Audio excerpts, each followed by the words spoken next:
Content Curation Day, MB Media and Design. And right now, I'm here with the one and only Snyp Life. What's good? What up? Thanks for having me, sister. What's going on? MBTV, D Block, we in the building. Yo. Yes.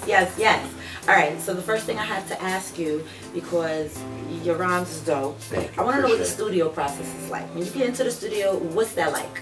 Oh man, like for me personally, like I don't physically write. Okay. So for me personally, just we light up a lot. The beat goes on. We chill. We let it meditate. We play the beat real loud. You know what I'm saying? And just compute. My brain starts to compute. The verses that I need for the particular situation. And that's kind of how we do it. I mean, like on the outside looking in, or rather me from the inside looking out, it may sound like real, nonchalant, real cliche, but literally I've been around, I come from Yonkers, so the Locks is my big brother, so I've watched each one of them and they work process, and like I never seen them write rhymes. Like Luch is probably the only one that write rhymes, so but like with Styles and like with Kiss, like that's the process though. Like the process is, it doesn't change. Like the beat plays loud, we chill, it meditates, pacing back and forth is coming, and then we just go in. Like I haven't written a rhyme, like really, to be honest, I haven't written a rhyme in a long time. So That's crazy. Right. So it's just a blessing coming from a different part of my life where I had to being when you lock down, and sometimes you get locked down within being locked down.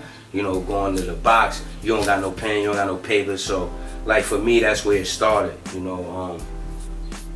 go through certain bad situations, but you make the positive out of it. So for me, like that was, being locked up, I kind of developed the talent to not write because I was stripped of it. So, but I had to be on point when I got back to the yard because it was a competition. So you still had to know your stuff. You had to know your shit. So it's like, that's where I kind of developed it. But then me, like being around my brothers and seeing it, like not me doing it, but seeing it, it was just amazing. Like that process is amazing, like in the studio. So like that's where a lot of the songs that you might heard, some of your favorite records, like they don't even be written down. They just be a vibe, you know what I'm saying, an energy type of thing. And then we just go off of that. You know what I'm saying? That's dope. Now, talk to me about the Puzzles in the Sky project.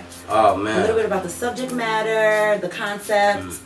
Man, Puzzles in the Sky is like a lot of people that, if you don't know, you could follow me, you could Google me. Like I have an extensive catalog. So like I've come through so many different ranks. So like with this project right here, I'm really, this is like a personal treasure. Like, you know what I'm saying? Like it's real personable for me. I have a young son that's on the spectrum, as we like to call it. He's living with autism. He's nonverbal, so nonverbal not meaning mute, but nonverbal meaning he can't carry a conversation like this. Right.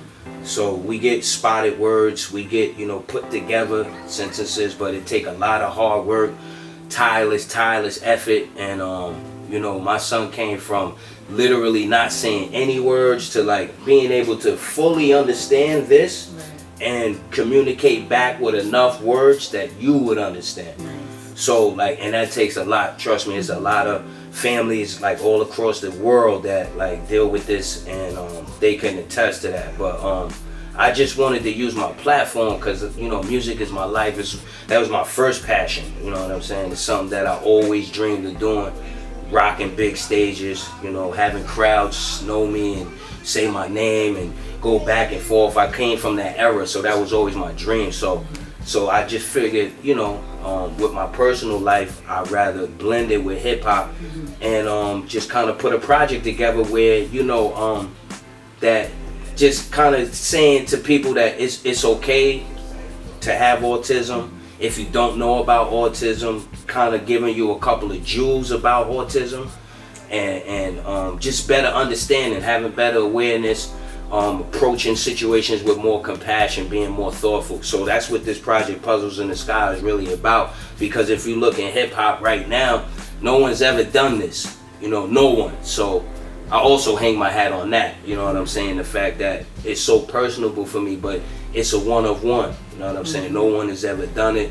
It's a very touchy situation. You know what I'm saying? And I think it would take someone like myself, a parent, you know what I'm saying, someone, a sibling, a brother, a sister, someone that's directly connected, affected by it to do it. So I just felt like that was God's calling, you know what I'm saying? And if I could add on, Puzzles in the Sky, what's unique about the project is my son actually picked all the production. Wow. So like I said, he doesn't talk fluently, but you know, I would have situations where I was writing this project and like this would be a take, I'd be in my crib chilling and I got the beat on and I'm rocking, and he would come in and he would set up his stuff. He's like very meticulous, he's very, everything gotta be perfect, you know. So he would come in with his iPad and his, long story short, and he would start rocking, and you know, he has a certain stem that we call like where he's rocking and he's comfortable, he's calming himself. So long story short, it would be certain records that I would play and I would see his reaction.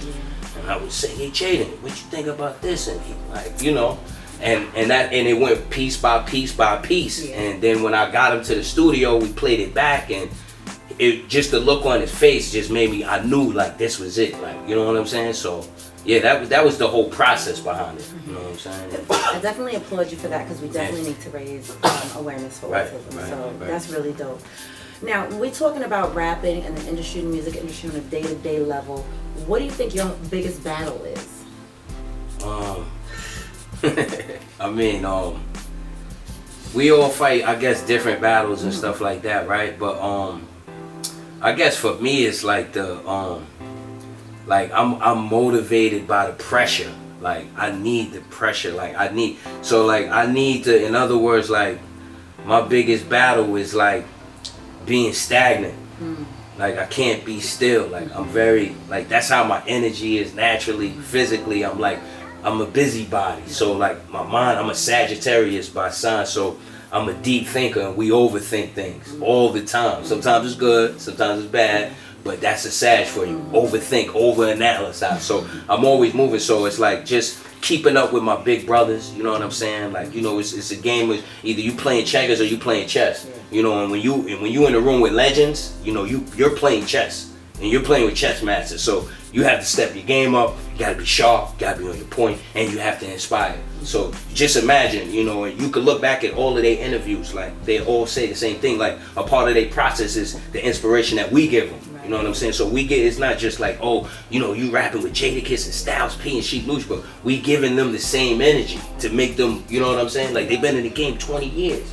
You know what I'm saying? It's like, where you think they grabbing their inspiration from, amongst other things? But it's our energy and what we bring, you know what I'm saying? So that's my biggest battle, Joe, just not staying stagnant, staying on my toes, and you know what I mean? Completing the mission. Yes, I hear you. All right, we're gonna cut right there. Right.